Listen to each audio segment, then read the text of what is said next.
Do you have a hole in your life? Are you maidenless? Are you a sad little bitch? Then join the alt-right pipeline. We have like-minded individuals who will teach you how to escape the matrix and help you embrace celibacy. Come to the alt-right pipeline. Alright, let's talk about some.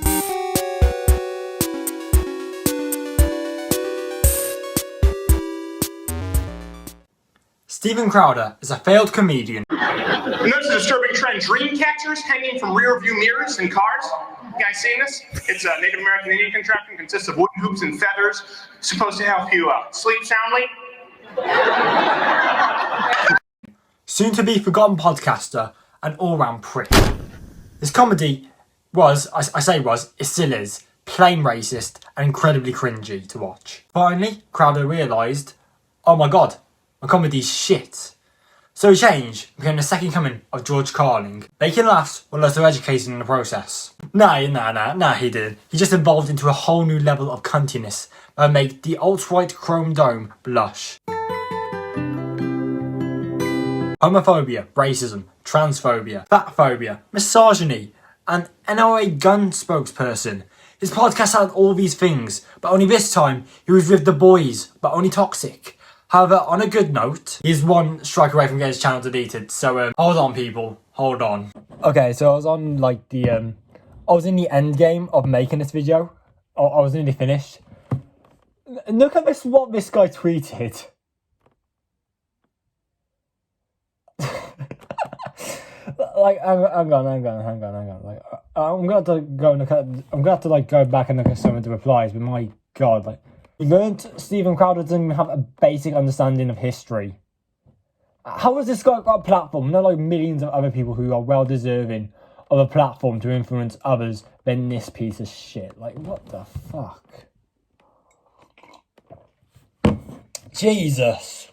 Sneeko. Now that the Chrome Dome of the alt-right has been rightly booted from the internet, everyone's sights have been redirected to the 5-year-old that is Sneeko. My first impressions of him, he was either a Tate dick rider or someone who was capitalising on Tate's success and was going to get his cash back off by the time he's gone. However, it turns out he's been doing this for a while, before Tate actually. He's been doing this since he was 15, so I went back to see his older stuff and... Fantastic! Jesus Christ, what happened to him? His early stuff was pretty good, it was rough around the edges, but to be fair, it was actually pretty good. Sure, he had the cringy 2015 edgy jokes and buzzwords every 2 minutes. Queer or retard, but people... nothing to the extent it is now. It's sad, I'm not going to lie, because he had potential.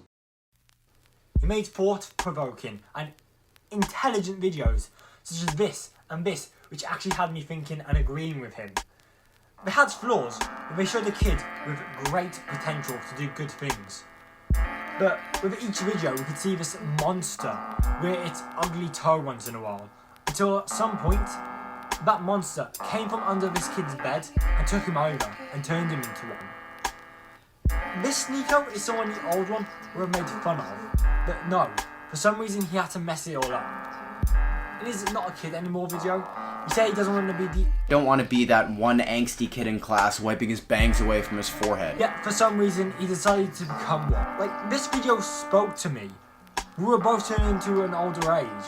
We were both waking up to a world with new responsibilities, yet even more understanding. You probably saw what I would have watched back in the day, if it wasn't for the cringy wannabe 4chan shit. Not gonna lie, if I wanted that, I would have went to Leafy Is Here. Jesus Christ, remember him?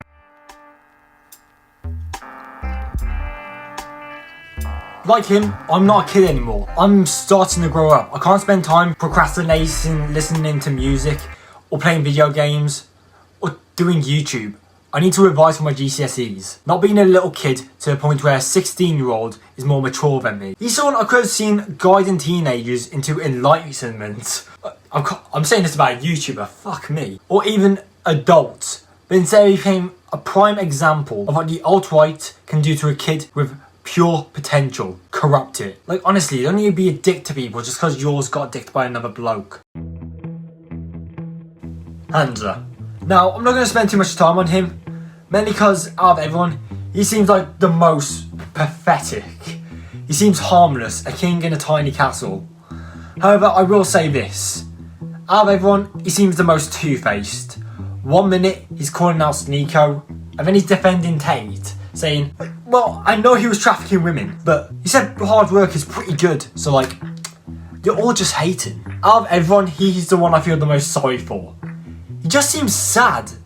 Like, he had no control over anything, so he decided to tell everyone else how to live their lives, and someone started listening. Which, don't get me wrong, in my opinion, I don't think that's such a bad thing. We need guidance, some people do, especially young men in this day and age.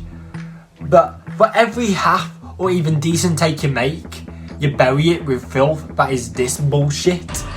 Like, a man killing a beast for a woman. It's the 21st century. Killing a swan isn't gonna have girls knocking on your door. Instead, it'll have the royal guard.